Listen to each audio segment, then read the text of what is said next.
right, we're back another week. Julius and Shantae, our Black Media, and we're on the Watch Dogs at noon. I'm Robert Bryant, and we have, who are you, pretty lady? I'm Shantae McLaughlin. And then we found this old guy playing golf earlier. What's your name, sir? I'm Lee Elder. Yeah, yeah, Lee May from Decatur. But no, y'all. So this morning, this is a shout out to Maxine Waters, reclaiming my time. And Shantae, you have inspired a conversation, and I kind of wanted to spin off of the last two pieces we talked about when Carlton was with us. But how do we reclaim our time in our communities? And so I'll just open up with that. Who wants to take a first hit at that? At that? I'm thinking go. I was ready for Julius to go. But wait a minute, Julius. Before we go there, we see earrings and smiles. Somebody's in a good mood. You look gorgeous. Your hair out and everything. That's because my child was playing with my ponytail, and I've been brushing and brushing and brushing to not look like Shaka Khan. So that's where the earrings are from. Well, you look great. So go ahead. I just wanted to give you a compliment. Thank you, guys. If only you could sing. Oh my gosh. All of my music industry contacts, if I could sing, I'd retire both of y'all. But, that's not the gift that God gave me. So I want technology. Oh my gosh. This okay, so that's a good point. Technology. So I am going to reclaim my own gifts, talents, and skill sets without artificial intelligence. But they've been doing those artificial intelligence communities now and testing out artificial intelligence. Here we have in Atlanta, cop cities being built, and people are protesting it. The mayor's selling out. But it's like, is this coming from these artificial intelligence cities that they built and that they were testing out during the time that most of us were in the house and stuff like that, instead of being out and about in the communities? So with reclaiming our time in our communities, like, there's so much that goes into this conversation. Like, how do we reclaim the fact that when you go into a Walmart or a Kroger's or any Publix, and you have the self checkout that's taking people out of employment? How do we reclaim the fact that we still have the 13th Amendment slavery laws here in Georgia, where people mad about these justice impacted individuals doing the work that they wish that they could do, but they're not getting paid? That's slavery. How do we reclaim the fact that in places like Texas, they still got men on horses with guns pointing at Black and brown people who are out picking cotton? Like, where do we have those conversations at? So in reclaiming our time in our communities, we got to start looking at this public policy, justice impacted individuals. We have to start looking at reintegration policies, not just for people who are impacted by the carceral system, but by our veterans, our homeless. I met this girl the other day. Half of her face was tattooed. Let me know that she'd probably been trafficked at some point in her life. So it's like, how do we reclaim all of this? Or do we just let it be? Well, reclaiming our communities. We had a meeting yesterday with a bunch of guys. Well, it wasn't attended very well, but at the next meeting, we're going to have more people, because each one of the 6 of us in there has to bring one more or 2 more. So it'll be 12 to 18 people. And it starts with us reclaiming our community. You can't reclaim anything unless you start it. You can't. It has to be a starting point, a focal point for where you say, okay, it starts right now and I'm a part of it, and this is where it's going to start at, and I'm going to be a part of it. And I try to tell people this all the time. We could talk about the issues all day. We know what they are. We have to start addressing them, and we have to start addressing them now. People want to get in these rooms and they want to talk, I don't have time to talk. I got time for action. We need to be able to pool our monies. We need to be able to pool our resources. We need to be able to pool our individual skill sets. Everything that we, that's not a good look. I know. Everything that we are doing in the community, we need to be able to do together. It's all about unity. It's all about unity. Unity is what's going to get us wherever. Every other race on this planet is unified. They're all together. They might not seem like it, but when they leave out of that room, they are together. We're the only race on the planet that isn't. We're the only race on the planet fighting each other. And it starts with us. We got to be able to say what we're going to do and where we're going to take us. We got to start trusting each other again. They have put this thing in our mind to not trust each other. And we don't trust each other. We think that if we put our monies together, somebody's going to run off with it. You know, there's no contracts. Yeah, those are the old days. Things are different now. You put people in there where they go to jail now if they bother the money. It's all kind of safeguards for you to be able to say, I can go into business. We could build a black hotel here. We could do things here and build a black Wall Street like Atlanta has here. But we have to start trusting each other. Until we start doing that, it's a no-go. But we have started here again. Well, I know last week we kind of in Julius, when we in Carlton will be back, he's cruising right now in the ocean. But I want to go back to something we talked about last week, and then I want to tie in something with Clarence Thomas. So give me a minute, y'all. I got to write my notes because I forget. But self-healing. We as a culture have to do a lot of self-healing. Trauma from slavery, trauma from picking on each other, trauma from the brown bag test that we used to do. A lot of trauma that we carry and we need to heal from. And a lot of us need to step back and say, you know what? I forgive my race for doing this to me. Case in point, Clarence Thomas. Julius, I looked at that documentary in part this morning, and people want to realize, why does he act the way that he does? Why is he so anti-black? Well, when you realize the trauma he went through, it doesn't give him an excuse, but he has not forgiven his own race for what they've done to him. We have colorism in our community, and it hurts people. It hurts people. I talk about the privilege all the time I carry. I've carried the privilege of not having to deal with the brown bag test, but he didn't. And so that's a lot of his pain. So self-healing. Then we got to get past this self-righteous attitude that I've made it, or I'm at this level and I have the ability to look down on people. In fact, I'm running for office right now. It's no secret. And one of the neighborhoods I'm running in has this complex that they can feel like they can look down upon people. And that's just not right. We're all in this together, and all of us are just one check away from being out there on the streets. So we got to get past that as well. And then self-sabotage.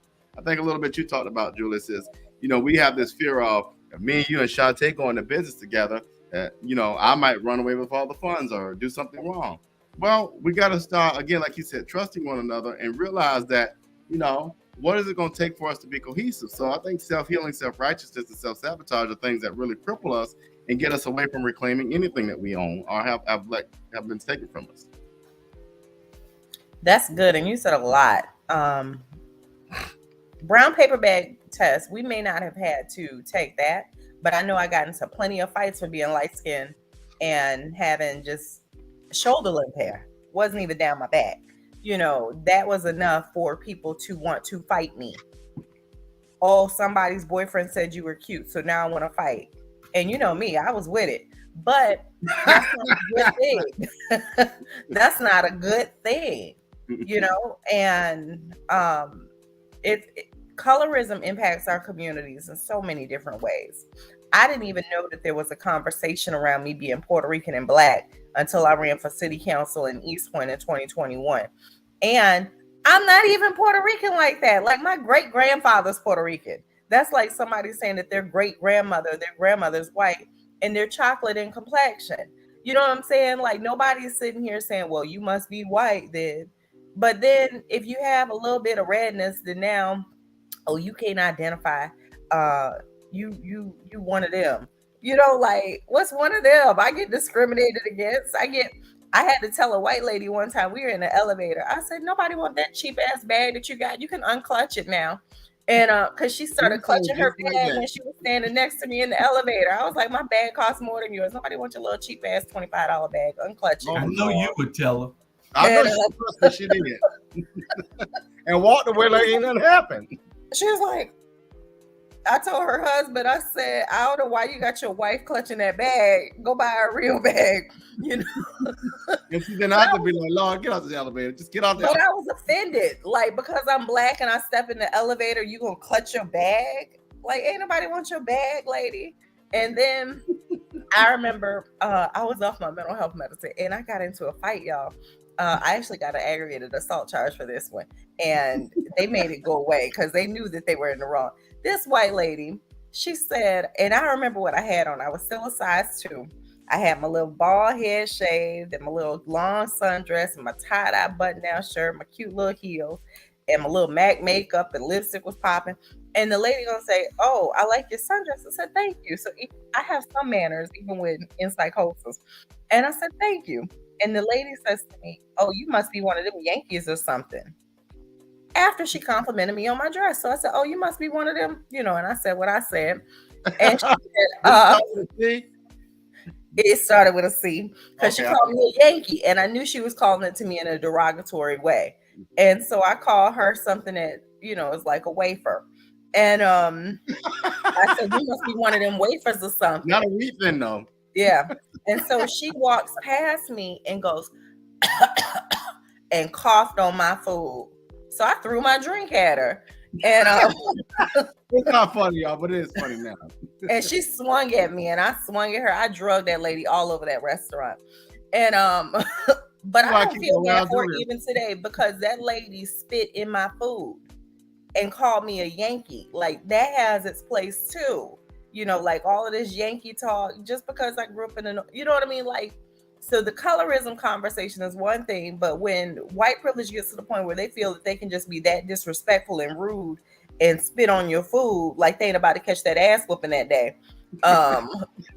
That's just uncalled for and unacceptable. Like you do not spit on someone's food. And then, Julius, why are you looking at me like that? You know I'm serious and I mean it. Yeah, I know she took a haircut in that day. Oh my God. I like to take that lady and drug her. I literally drug her across. I don't know why it wasn't on World Star. It probably was. I was on World Star one time in my psychosis at McDonald's, praise dancing and speaking in tongues. Yeah, it was on World Star. But anyways, that lady spit in my food and called me a Yankee. That was just unacceptable. That is unacceptable behavior. So when do we start talking about that? When, you know, I posted something on Facebook and it was a long post, but I was talking about when my white friends refer to me as their black friend. That's racism too. If I'm your little black friend, if you got to identify me by color, that says a lot. I'm probably the only black friend you have, and you keep me around because I don't assimilate. And that allows you to say that you actually have real black friends. You know, like, and we were talking about that. My 1B in my master's program came from a professor who told me that I probably have to pitch to Chad. I said, who's Chad? She said, the blonde-haired, blue-eyed guy that controls most of the finance. I go to a HBCU. I said, I'm not assimilating to get no money in Atlanta. All these black people that control the narrative with finances in Atlanta, and you want me to assimilate to get some money to a Chad? Chad probably assimilating to get some money from us. Like, what's wrong with this lady? So she gave me a B. But anyways, that was my little rant. That was my little rant.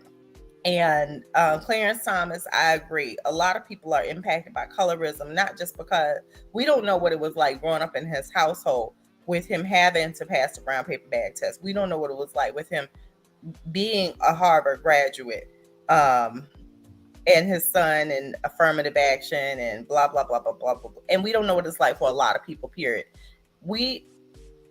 The best assumption that you can make about anybody is that you don't know them. Because the reality is most people don't even know themselves. So how do you expect them to show you who they are? If we don't know 99% of what we think that we know about people, then it allows for grace, it allows for mercy, and it allows for us to let a lot of people off the hook with thinking that they're disappointing us when really the reality is they don't even know themselves. So how do we expect them to show us the real them when they don't know who the real them is? So there's that. And you said one more thing. Oh, run it off with the bag. I can promise you. Yeah, the self-sabotage. Self-sabotage looks all different ways. We self-sabotage when we stay with them same friends who aren't growing, and we know it. You stay with them saying it's one thing to be loyal. And someone once told me, they said, Shantae, you're a very loyal person, and you need to stop letting your loyalty be your slavery. And it's the truth. So when you start ascending and your friends are here and you feel like you're in a cage, it's because you have an anchor on your ankle, and it's called your circle, and you're trying to bring everybody along, and everybody don't want to come along. Some people want to sleep in until 3 o'clock every single Saturday. On Sunday, go to the barbecue, tote a pistol, shoot at somebody, and you mad because you running for city council and they don't want to be your friend anymore. They don't want to be your friend. They'll vote for you. They'll tell people to vote for you. Oh, my boy, he doing real good. Go vote for him. But you're trying to bring these people along, and then you mad when you get in office and people start calling you a Clarence Thomas or trying to bring you down. Everybody ain't meant to go along. And that was a tough lesson that I had to learn. And it's okay being the dumbest person in the room, even when you're a smart person. Because if you're the smartest person in every room, that means that your circle is too small and they're not elevating you. And it's okay for us to collaborate. We collaborate. We ain't got time to sit here and figure it all out. I had a white Republican life coach one time who told me, he said, I let people do what they love to do. So if you don't love doing something, hire someone. That's how we scale. We spend a lot of time trying to grow these businesses. And like, see, Louise, I'm starting to focus more on my trauma healing clinic, because I know the only way for me to scale my business, I have to grow my business, which means I'm just getting all these contracts and it looks like me working 4 and 5 jobs, which is just a job, instead of scaling. To scale, you have to be able to hire other people. So when you don't want to take out your trash, guess what you do? You put your kids on payroll and hire them. Right now, they're about to raise the limit from, so I'm just giving some information now. They're about to raise the limit for youth 18 and under to $12,500 that you can write off. Gregory is on payroll. He is 6 years old. He is on payroll through ADP. ADP has a whole service for minority-owned businesses where they give you referral fees just for referring other businesses. Bryce is on payroll. So when they say both my kids on my payroll. I ain't on payroll. I'm I don't run payroll every week, but I just say all of that to say we got to start educating ourselves and not being afraid to share information and knowledge. And when we do share information and knowledge, if I tell you I'm a consultant and you actually call me at 9 o'clock at night and you want information and knowledge, be prepared to pay my consultant fee. Respect it.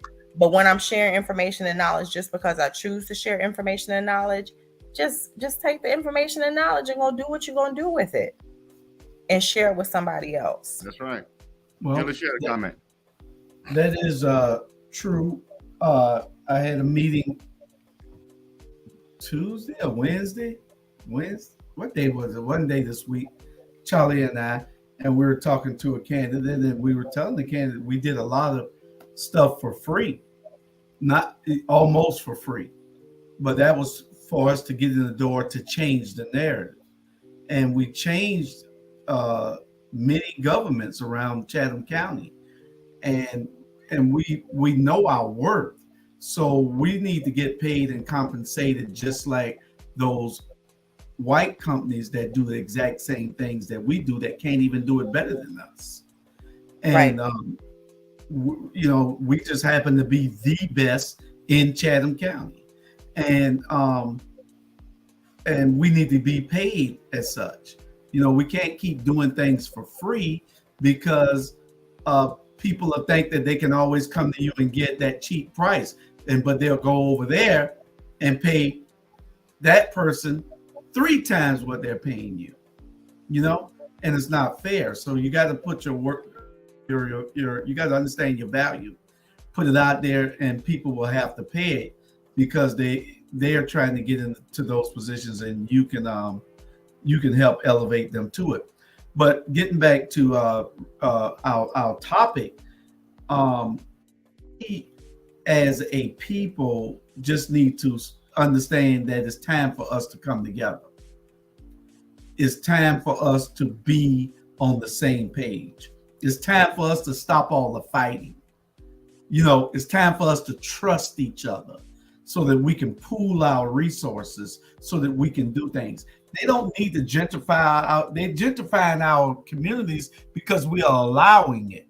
We can pool our monies and buy those same properties and do exactly what they're doing with it.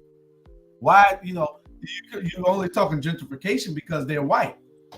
We can gentrify our own areas. That's right.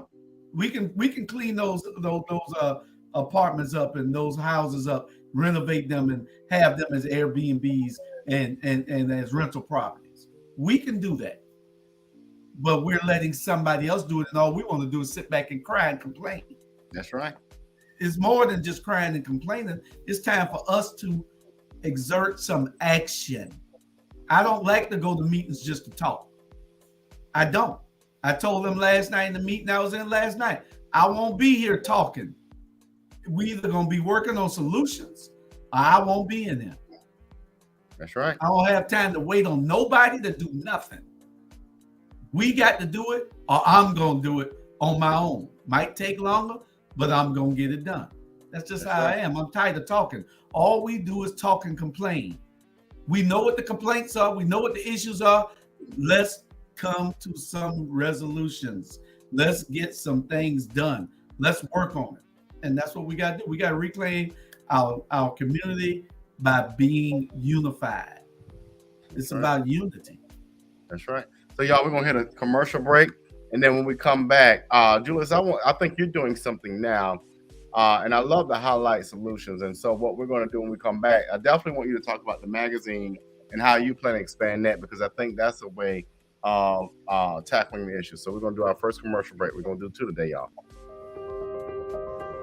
The city of Savannah has always been known for its African American culture, especially in the 5th District, where I live. Over 50 years ago, my mother and father developed a home in the 5th District, in Liberty City to be exact. And since that time, we have lost our voice and struggled to find the really great leadership that makes us really proud. Our culture, our heritage, and our land have been questioned.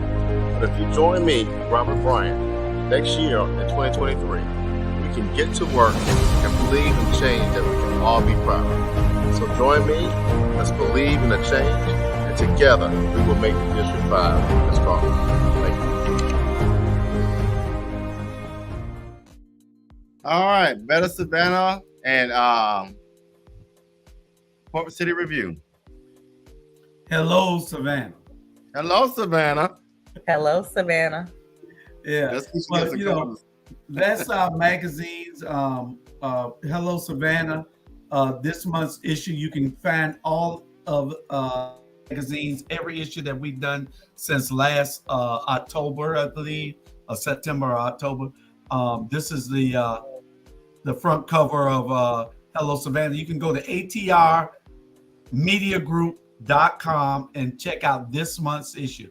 atrmediagroup.com. atrmediagroup.com.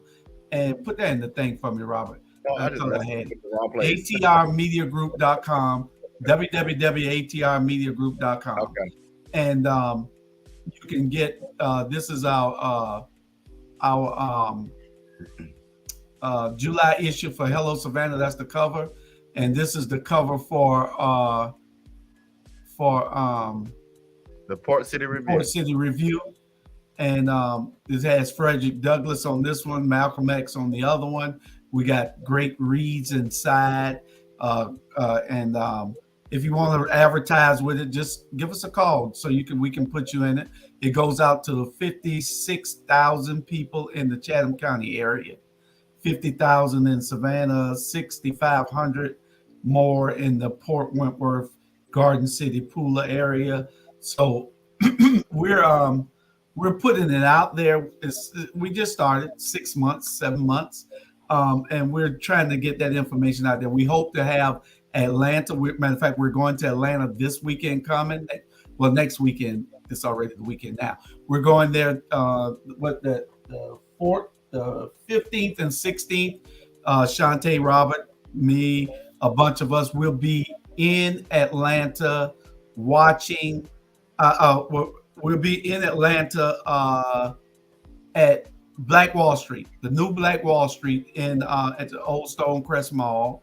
We'll be there talking to some of the vendors and taking pictures and talking with them. And we'll also be, well, there's a lot of people watching today. We'll also be having a meeting with about 12 of us that's on the team. 2 or 3 can't make it because of other obligations, but we will be there talking to other people and trying to formulate our next move forward. Shantae has a meeting that she wants me to have with what was his name? Sherry, Hot 2100. Yeah, that's a radio station, Hot 2100. Yeah, I'm an on-air talent with him as well, and he wants to partner and give you as much publicity as you'd like. Okay. And it's an app that's that you can download anywhere in the world. And so it's new, but here in Atlanta, I think the numbers are about 50,000 in the. Okay, that's great. Yeah. So I think what's important as we tie this back to our topic is how that particular the magazines and the work we're doing is reclaiming our narrative. We know in major mainstream media markets, WSB, WTOC, E93, these white-owned, Viacom-driven companies don't tell our narrative. In fact, they present us in a very terrible light. And so now we have a mechanism through our Black media to tell our own narrative, to raise our own voices. In fact, Julius, I know you had an edition where you talked about the powerful Black women and their impact on society. And so I just want to kind of tie it back to what we're talking about you talk about solutions. That's the way that we reclaim our narrative.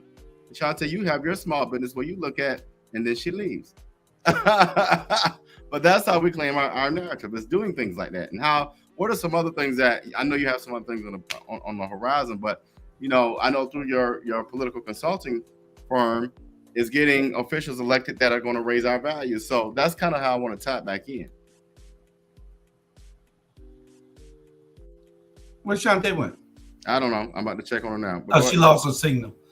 Okay. She lost her signal. But anyway, with our meeting the other day, I'm sorry I was distracted because I had some. I was just talking about how the magazine and some of the work you're doing with political candidates now gives us a chance to tell our own narrative and reclaim it that way, instead of complaining about the mainstream media and how they make us look bad. Yeah, and that's what it is. The media, the mainstream media, does something to our community that downgrades our community. There's nothing never positive. If you see them in our community, it's never nothing that they're doing that's highlighting the achievements. All they're talking about, and they're with that stereotyping our community with nothing but trouble. Of course, there's a shooting. There's something, but you have to look at, these are marginalized, underserved communities, and we don't always have what we're supposed to have in these communities, as far as the police, as far as the economic drivers, as far as the cleanliness. You make it look bad so that one day they can gentrify it, and that's what it looks like they're trying to do. They're just like the projects that they did. Yamacraw. They let Yamacraw go down so that they can tear it down. Yamacraw is being kept up, had 5 and 6 people out there working every day, cleaning it up, making sure it was good. Then all of a sudden you don't see nobody out there cleaning it up. You don't see nothing for 2 or 3 years. They let it go into ruin so they can say, oh, it's a blight. Now we need to tear it down. But where are you going to put all these people at? Well, where are you putting these people after you displace them? That's the problem.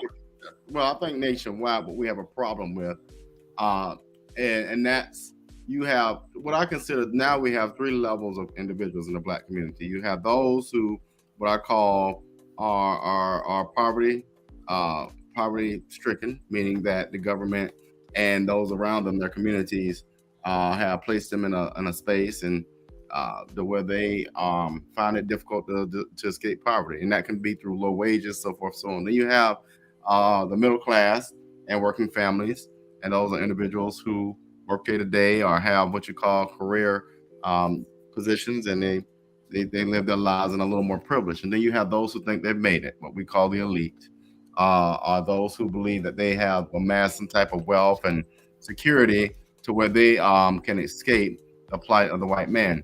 Well, if we all work together, because we're all on the same page, we're all in the same position, we all have the same struggles. They might just look different because of the resources you have available to you. But we've got to learn to work together. My father and I said this in a lot of episodes, used to pray that God put enough on this earth if we just learn to share with one another. In the Black community, ain't none of us got it made. You know, just because you got 6 figures and I might have 4 don't mean that you got something going on different. It just means that you got a matter of time before you got a little length more time before your generations run out. So we've got to learn to work together, because somewhere down the line, we are still in the same boat. You know what I'm saying? And one thing we have not learned in the Black community yet, if we don't educate this child that's living in poverty, if we don't get the resources to get this child out of poverty and to make sure we take care of our brothers, be our brothers' keeper, that's going to impact all of us eventually.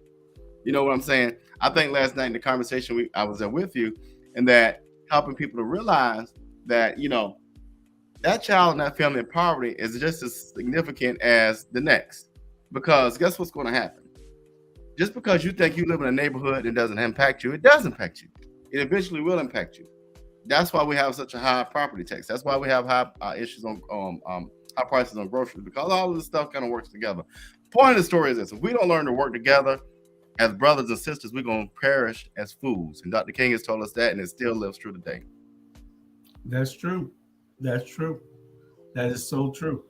And, what we have to do is these meetings so that we can move forward. We are not moving forward worth a nickel. It is it's a smudge or a dark spot on our community, because we're the only race on the planet that seems to not want to get along, that are complacent with what we're the situation that we're already in. And we don't have to be like this if we just say, okay, Robert, 10 of your friends, Julius, 10 of my friends, we're going to get together and we're going to start saving our money. You had 3 brothers, no, there's 5 guys started doing it a few years ago. I think I posted it somewhere, and they all put $50 in a week for 2 years until they saved enough money to buy their first piece of property. After their first piece of property, they went and brought another piece of property. They flipped that, and these guys are doing great now. This is how you build a business. You got to stop being scared. You got to take that risk to say, okay, you know, what's $500 for me to put into this with 100 other guys so that we can say we got enough money to go buy a piece of property. That's the risk that I'm taking to try to start a company. You know, is different stocks that, you know, you can, it's all kind of stuff that you can get into. If you don't want to renovate houses, you can start a little group, investment group, that you might have somebody that's very good in the stock market that can buy the right stocks for the group. You know, it's all kind of stuff that we could do to build wealth. We just don't, because they institutionalize us to think that we should not trust each other. And as long as we don't trust each other, we're going to be in a sunken pit, you know? Well, it goes. I agree with you there. I think I like what you were saying. What you were talking about was creating opportunities for wealth gaining, gaining wealth. Last night there was a powerful thing said, and people don't realize this. In this world we live in now, especially in the United States, two things that will always be the most impactful and most serious thing that we can use as resources to have upward mobility. That's power and economics. And if you don't have one or the other or both, you pretty much are lost in the game. In talking about reclaiming our communities, you know, there are a number of communities. I look at Charleston, South Carolina. I'll look at Washington, D.C. I'll look at New Orleans. I'll look at a number of cities where what you see is they have allowed, you talked about this a moment ago, they have allowed those communities to be ridden with crime. They have not done anything to impact that crime in a negative, in a positive way, to lower that crime or to address it.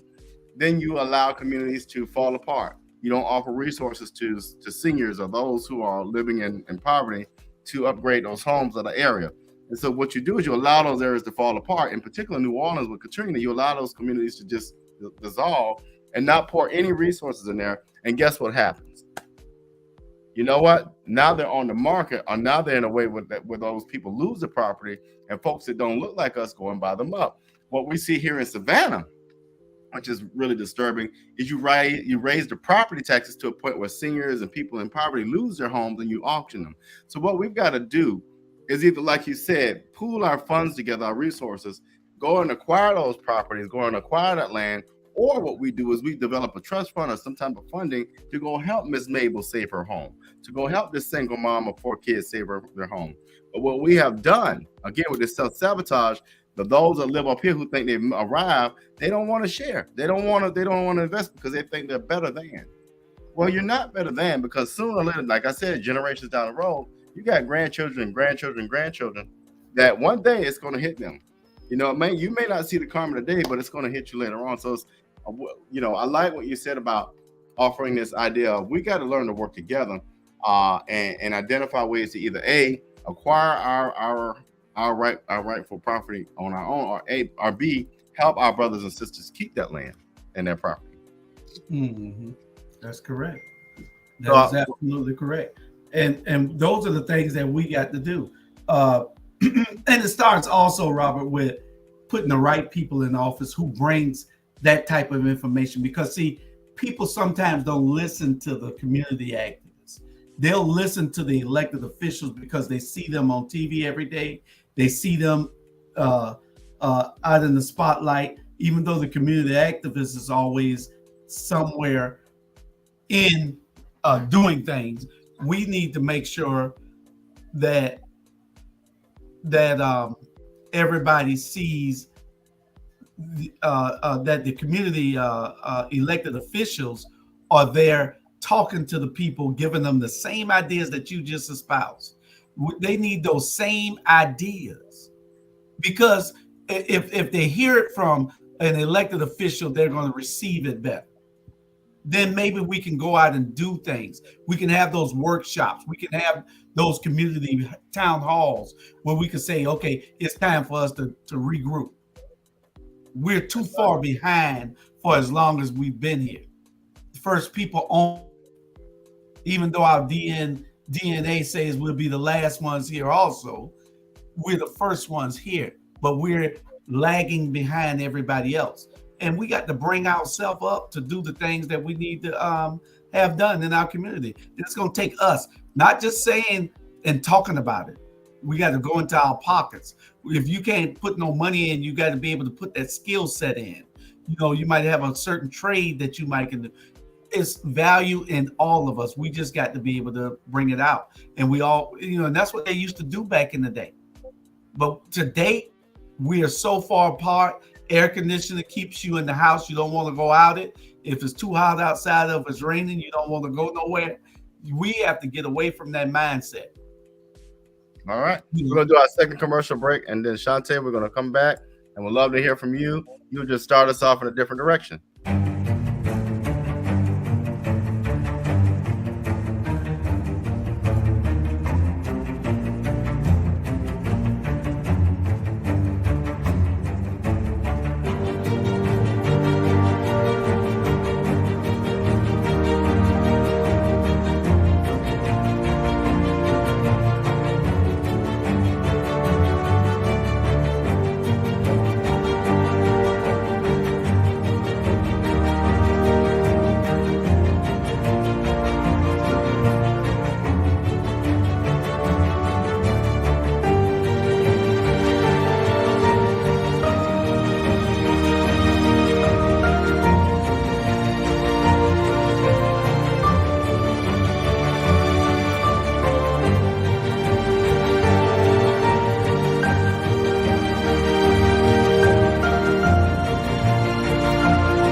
Shantae, you're back. Kind of, what we've been talking about today. I just want to see if there was a question or a thought that you had on your mind that would kind of get us in a different thought-provoking way, but on topic. Okay, so I missed the last 10 minutes of the conversation. Well, No, I didn't. I was offline. And when I came back in, I heard Julius talking about, well, not even that. Starting off talking about the Clarence Thomas with Julius talking about us all working together and everything else. What stood out for me is public policy. Like, you have your Robert Bryant, you have your campaign yard sign behind you, but people really need to get involved with public policy. They need to, like, there's city council meetings, there's county commissioners meetings, there's alderman meetings. We have to get involved with public policy. If you don't want to run for office, you can be a lobbyist. It's $25 to register any name reservation through the Secretary of State in Georgia. It's $100 to actually incorporate. That's what you have to do to be a business. That's what you have to do to be a lobbyist. So we just got to get involved. And when it comes to our communities, there's Keep Atlanta Beautiful, but that comes from Keep America Beautiful. So there's probably a Keep Savannah Beautiful. Start organizing neighborhood cleanups. I've done about 6 neighborhood cleanups in the city of Atlanta, in some of the worst neighborhoods, neighborhoods where you see dead bodies laying outside on the street. So if you driving by and you get tired of seeing the trash and the litter and everything else, do something about it. It's not costing you anything but a Saturday afternoon. So I just think we got to get involved with public policy. Mr. Parks said, united we stand and divided we fall. And that's the truth. And we were having this conversation yesterday, and one of the gentlemen there, and we were trying to, from our experience, tell him what we thought. And it all starts with us in that small group. Nothing is going to change overnight. We have to make that effort to interject ourselves into the situation. We can't just keep being dormant and hiding from our responsibilities. Elected officials, especially, we have to say that we are holding them accountable so that they can do what they're supposed to do in the communities. We're doing what we're supposed to do with this platform. We're doing what we're supposed to do with the magazines. We're on Roku TV. Our Roku TV channel is Our Black Media. You can go and and watch us on Roku TV. We got every social media platform. We're sending this message out to people. We've never had this type of opportunity and access to people with the telephone, with the new, with this telephone is a computer, with the access to all the social media platforms, with all the meetings that we're having now. We have, with the mail outs that you can do with these cards and everything. You get into somebody's house and give them information. So people are getting the information. We just got to try to get them to understand that it can be done. And we have to show them. We lead by example. When we start this group that we went to the meeting yesterday with Robert and I and a group of other guys, when we start this group, we need to make sure that we are always showing people what we're doing. We don't want to be like those other organizations who are just for show. We want to make sure that people see we did it. We're going to show you how to do it. That's right. You can start your own group or come into this group. And that's what it's all about. And if I may add, so Shantae, you talked about being engaged as a citizen. Julius talked about collaborating with what we want to talk about. What I want to talk about is so important to me, and that is Black men. We got to mentor our young Black brothers, and Black sisters. You got to mentor our young Black girls. Hell no. Hold on. I ain't done. Hold on. Yes, you do. It's our responsibility. No. Shantae, none of us made it here on our own. and ain't none of us got here and You just better all of follow us. me on social media. I drop a lot of gems. No. Well, Let me tell you I'm something. Let me offering tell my you something. opinion. You cannot. If you don't like it, you don't like it. You cannot Let me push and finish. pull. Finish this. You cannot push and pull because as a single woman I'm not saying with that. children, I'm I get not so saying tired that. of these damn black women saying the same thing. I need a man to pump my gas. Guess what? That's I'm not letting what men I'm pump my saying. gas too. If you let me But finish, no, because these women got to wake up. God gave you your gifts, talents, and skills. And yes, I'm a single woman, but guess what? The right man out there will lead me. Men lead. These women got to stop being so damn docile and scared of their own power, as black women especially. And I get so tired of these people calling me, oh, can you help this person? Can you help this person? I Can didn't you say mentor help. this person? I didn't Wait, say I help. said Let me mentor. finish. I ain't talking about just the help ones, the mentor ones. I got this business idea.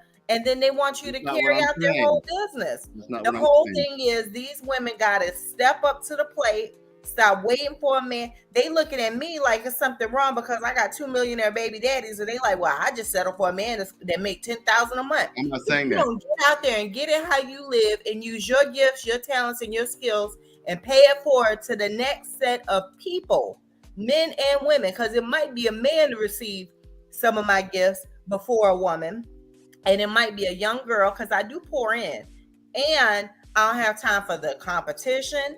We are collaborating, and I got some good female friends now who collaborate. But as far as this mentoring, these women do not want. They're not like our parents. Okay. Let me finish what I'm saying. Okay, I'll let you finish it. You know And I don't how say hell no. So if someone calls me talking about I gotta be mentoring, able I'm to talk sending them about to you you. talking. Okay. So you know how I got here? You know how I'm developing a campaign? This guy's sitting right next to you. I don't know everything about campaigns, but I got a doctorate degree. I got a bachelor's degree in PR, but I had to learn to listen and be mentored. That's what I'm talking about. I don't know it all, and neither do these young brothers coming behind me. In fact, what I saw last week, which is I'm talking about mentoring, is not stopping and giving free services. Is I see a young brother, I need to pull aside and say, hey, you need to tighten up, son. We've got to do more of that. We have to, because if we don't, we lose. And I'll give you a great example. I passed by. So anytime I see a police car of white officers and black males, I'm likely going to stop because I'm not going to see another George Floyd happen. So I stopped, and what happened was they did the brother, in my opinion, they did the brother wrong because I ain't never heard no jaywalking charge. But anyway, when I got there, the young brothers, they all in the officer face like this and all that. I was able to say, get your ass over here and stand over here. I was able to tighten them up in the way I tighten them up. But if I had not done that, what could have happened? We could have had 3 males in jail instead of 1. And I also told the young man who was getting arrested to shut the hell up. But if we don't take the moment to do those types of things, we're going to continue to lose our black men and women to a system that wasn't even designed for us. What I've learned this week, and America designed to cripple and destroy us.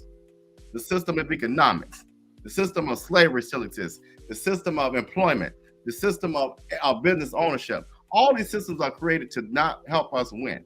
And so we've got to be able to pull our story. Native Americans, they do a good job of storytelling. We've got to start doing more of that, because what we want to do is, oh, I done made it. Now let me go over here and sit down and enjoy my money. No, that ain't how we're supposed to be. Because guess what? Our elders didn't do it.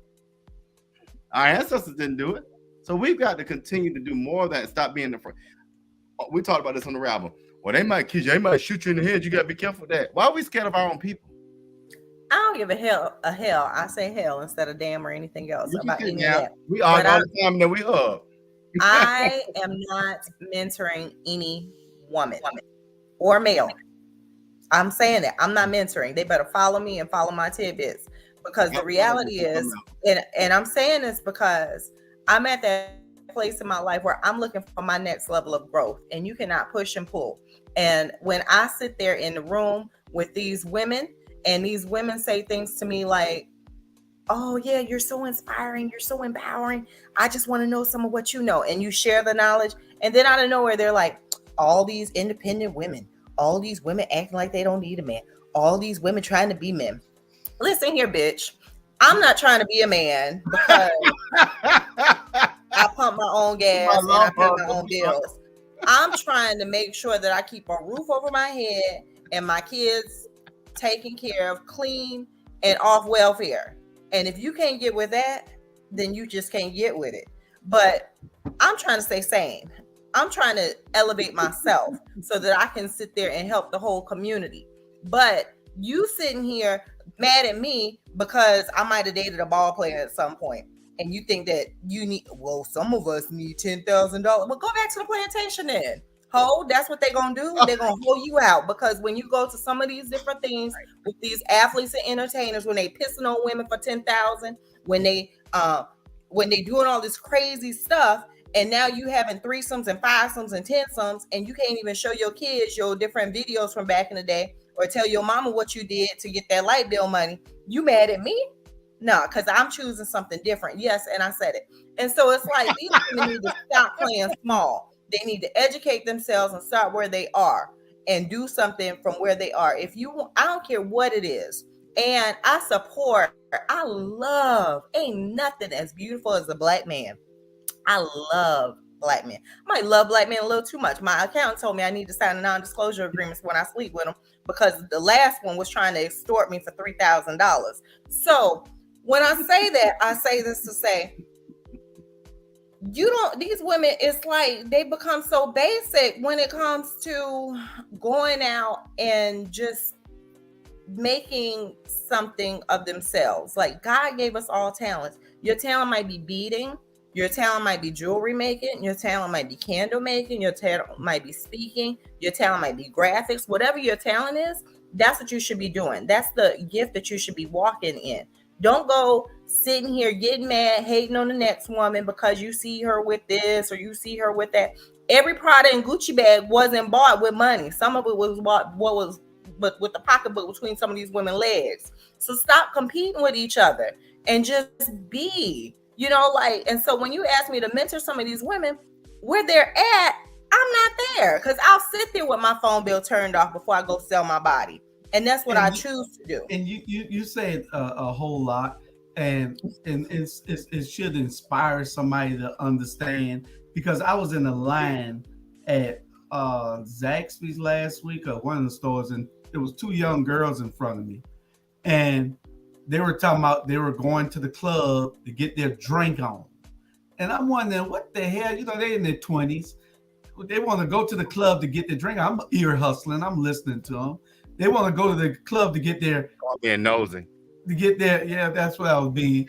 And they go into the club to get their drink on. And then she said she was about to text somebody so he could cash app her something to pay her light bill. And I'm saying, she's talking about she going to the club, pay your damn light bill, save that money. You ain't got to go out. Put the kitchen lights on first. That's how she gonna get the light bill paid. She gonna go twerk it.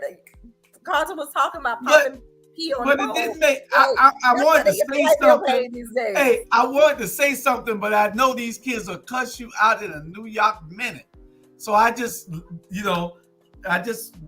stayed in line and ordered my stuff and walked on out. But I know they will cuss you out. But I'm wondering, hell, if she just pulled, she ain't got to go out to the club paying $10 to get in, or whatever it is, the admission to get in. Then you got to buy drinks, and then you got to you're probably going to buy a new outfit, but your light bill ain't but $200, and you ain't got that to pay. What the hell? That's because these kids aren't taught about math and finances. We aren't teaching math and finances in school. I have an economics class right now, healthcare and economics, and everybody in the damn class complaining. We didn't take economics 101. I get so tired of this foolishness. And I'm like, I took economics, so the class was easy. Well, I got a little higher than that with you. Okay, then the class wasn't that challenging. What you fussing about? Right? So I'm saying this to say we aren't being taught $200 to pay your light bill. We start off at, don't you start brown, black, brown, because I got on my little $15 ponytail, so it can start a little cheaper than that too. But really, we gotta teach people, like, it's not that hard to make six figures. 2 jobs will get you 6 figures. learning to invest has been my challenge. So I talk to people like Robert, like I need to learn to invest. I go find life coaches. People get mad at me because I'll pay a white Republican to be my life coach. But guess what? He's 7 generations of wealth. Right now, I don't care about the fact, and this is gonna say something. The fact is a lot of the white money that came through this country came off of black people. So I can sit there and say, oh well, he's 7 generations, but it originated from black people. But guess what? That black family that originated from, they're not 7 generations of wealth right now. So if I'm being present and being in the now, how to grow your money based off of a white man's economy. How do you sit there and get to the next level of thinking? Remy Abatrawi, 2:00, I'll be on his Can You Really Think and Grow Rich call. You know, where it's a self-made billionaire who lets you call in and ask questions about thinking. I share this stuff every week and nobody chimes in. Or they chime in. It was a football. Wait, I'll just say this part though. It was a football player on the call. It's other ways to make money in our community other than running a ball. Yeah. So y'all, what we gotta do? What we need to do is bring that information into other groups so that we can use it. Okay, you got that information. What's wrong with the Our Black Media family you having that for us? And let's get on a Zoom so we can say, okay, well, Shantae, you got this information. Let's put it to work. Let's start these organizations. Let's start these organizations where we're pooling our resources so that we can do things. We can go. I was in Tuskegee, Alabama the other day. Huh? What's that? It's time. We ain't got no time restraints here. You're the only one got to go. We'll see you after a while. When that's an agreement we made. That's the agreement we made. Listen. This ain't no 12 step meeting. We ain't start no time and end on time. Okay, I'm just telling y'all. That's y'all not respecting y'all other co-hosts. No, Robert. It ain't about me. We're giving information. Hey, Shantae, how you? I'm gonna tell Carl. We got you. We'll get with you. We'll see you later. No, it's not about me. It was an agreement that Shantae and Carlton wanted to make. And Carlton ain't on here right now. Carlton ain't on here. This our damn show. Nobody make no rules here but us. What you talking about? How y'all gonna not respect y'all co-host? He on vacation right now. Yeah, that's still disrespectful. But go ahead, I was in Tuskegee, Alabama the other day.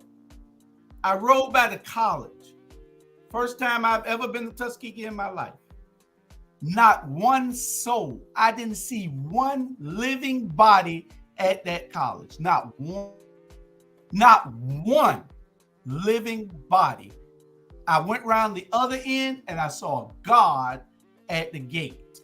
That was the only person around the front entrance where I saw God. Nobody else was on that entire campus, and I went all the way around it because there's nothing there economically. The gas stations, everything were closed. They had one supermarket. You know, we could go to these places. They had a bunch of houses that were shut down. We could go to these places and invest in them. We could go there and buy property cheap and build up. All they're waiting is for it to be totally shut down, and so they can gentrify Tuskegee. That's all it is. So it's only 35 miles away from Montgomery. You know, they come in, there'd be a whole new town after a while. You know? And I just want to say this part too with that affirmative action. This is something that one of my business partners let me know. Government contracts, because I've been a big fan of government contracts. Like they put set asides and they're free to get. It's free to get your government certifications. Your 8A, it's free to get your hub zone where you are in a predominantly black area doing business. All of those are free to get, but there's government money that's like millions. What I mean by millions is like you might get a $25 million contract over 2 years. So I've started learning how to write these capacity statements or capability statements and partnering and collaborating with people I know who have been doing this with one of my companies. But the thing about it is, with this affirmative action, it reverses these government contracts. So it's shutting it down. So whereas you could get a government contract because you're a black-owned male business before a white male business, even though your bid might be $5 million and his might be $2 million, but just because they're looking for a black male to get the contract, this reverse affirmative action shuts that down. So we got to look this is what I mean by the public policy. I was talking to a white male recently, and we were talking about President Johnson and how in every community block grant, when you ask for new schools and when you ask for new potholes to be filled and things like that, you are also asking for the militarization of the police, because he put it in the community block grants that the police are to be militarized and provided with the with the different tools that the military had prior to it's like a pass down. The military equipment gets passed down to the local police. And that came through Johnson. But he said, this is a white male who said this to me. He said, I feel as if it was a trick of the government to divide the black families. Because before this, the black families were running really strong. And most black parents, it was 2-parent households. And they were about to surpass white families in economics around the time of the civil rights. Black families, it was 2-parent household. They had the same mom and dad with the children, and they had a stronger socioeconomic base. And then with President Johnson, when he stepped in, he also brought in, like I said, the militarization of the police, but that judicial system and the prison system. And this came from a white male. So we got to put our differences to the side and have these difficult conversations, because they're not that difficult to have. But stop this damn assimilating. Like, they know when you talk. Hello, my name is Shantae. First of all, my name's Shantae. They know when you're talking like them. It don't even sound real. It sounds contrived. Be who you are, and just have these real conversations. Because when you have the Geralds that are white sharing with you information and knowledge from a white male standpoint and growing up around a bunch of black people, we aren't expecting them to assimilate. So why do we keep assimilating, and why do we keep not sharing this kind of knowledge? So, and if you know that your highest family wealth is 6 figures and you're trying to be a millionaire or a billionaire, why not start following the Warren Buffetts? But you don't have to take that money and put it into a white community. You can put it back into the black community. We got to change the way that we look at our money, our language, and it's different language for different things. Government contracts has a language. Academia world has a language. Streets have a language. Common sense has a language. We have a different language in the political realm. We have a different language in, like, it's different languages. Learn the languages, learn the culture of the language so that you can learn to write these proposals and go after this bag. So take that to one of them women that you want me to mentor. You can mentor them that in your workshops. When you do your workshops, then that'd be fine. I just did a workshop for Clayton County Fire Department. They get 3 continuing education units when they watch my workshop on mental illness, so that they can stop giving everybody Haldol, because that's what they do. Any person with mental health, they just give them Haldol and send them to jail. It's a medication, but it's like a tier 3. It's not safe to use. And for me, if you give me Haldol, I'm getting violent, letting you know, because that's not even for my diagnosis. But they give it to everybody that has mental illness. And they told me this, well, we just give Haldol. And I'm like, that's, first of all, you can't give somebody some medicine without their consent. You're violating HIPAA rights and all types of other rights. And then I created a quiz for them for continuing education. So if they watch my videos, they get 3 continuing education units and take my quiz through the Clayton County Fire Department. So I did that a couple of months ago. Okay. All right. Well, Robert. That's it, Robert. Whenever you're ready. No, y'all gonna stay on to 1:15. No. We'll do another commercial break and we're coming back then. We'll do that. We're gonna start this hang off right. Hi, I'm Dr. Robert Bryant, and I'm running for Savannah City Council in the 5th District. Leadership requires dedication and commitment to a community, not the advancement of oneself or the catering to those who already have generational wealth. In the 5th District, we have issues, and I intend to address all of them, from the fairgrounds debacle to the redistricting of property to satisfy developers, to our history of flooding and our community services and stronger engagement. Our district is and has always been the heart of Savannah. We have too rich a history in this city to not have the proper elected representation needed to help us flourish. Our current representative has been distracted and lost sight of the issues facing the 5th District. The 5th District can't take 4 more years of someone who doesn't care about the constituents or their expectations. If you put your trust in me by voting for and electing me, I promise that I will be a champion of this district and for all of your concerns. The days of personal profiteering and ignoring the will of the people stops now. A vote for Robert Bryant is a vote for true change. From Tatumville to Liberty City, from Sylvan Terrace to Quail Forest, from Poplar Place to Burritt, all the way to our friends in Hampstead. I will be an advocate for your concerns. I'm Robert Bryant, and I approve this message.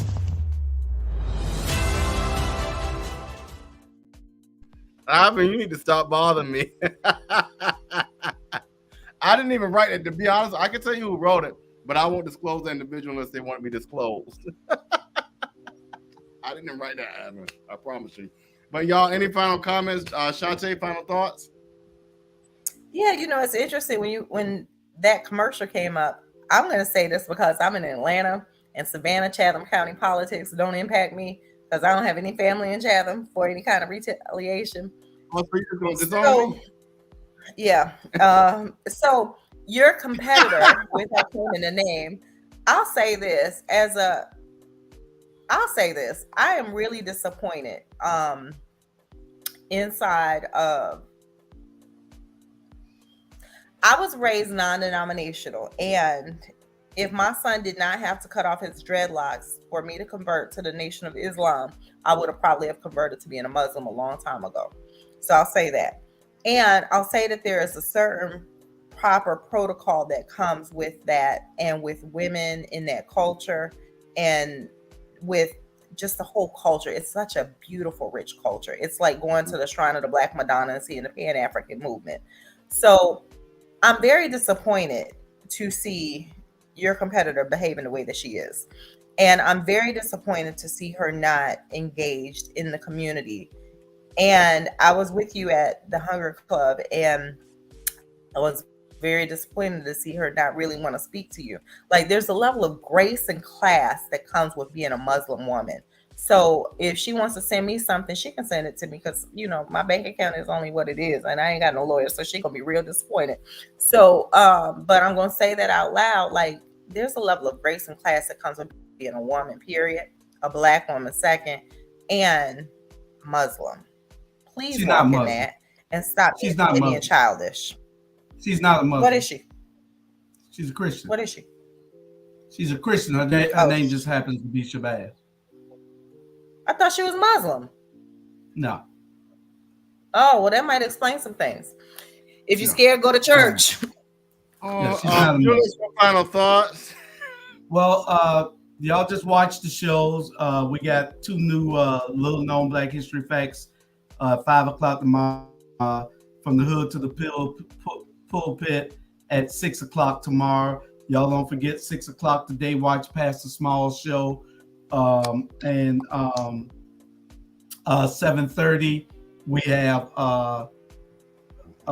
Straight Talk with Grover Thornton every second Saturday at 7:30. So y'all watch those 2 shows tonight. Watch a rerun of this, and we'll get with you next week. But make sure y'all watch and share. All right, y'all. Well, we'll see you next week, next Saturday, 12:00 noon. Again on the Watch Dawgs. Y'all have a great weekend. Go nowhere.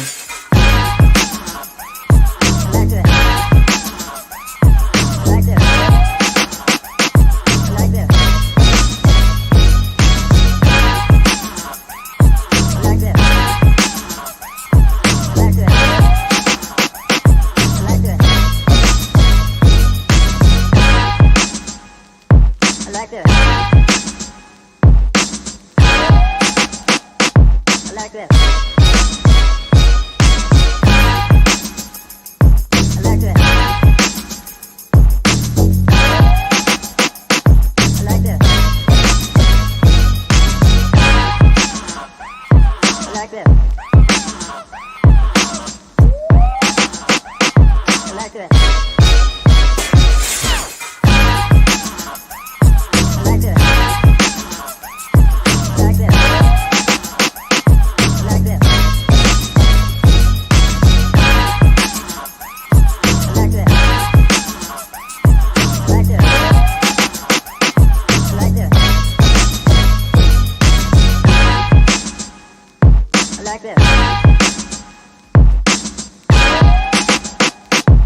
back to that.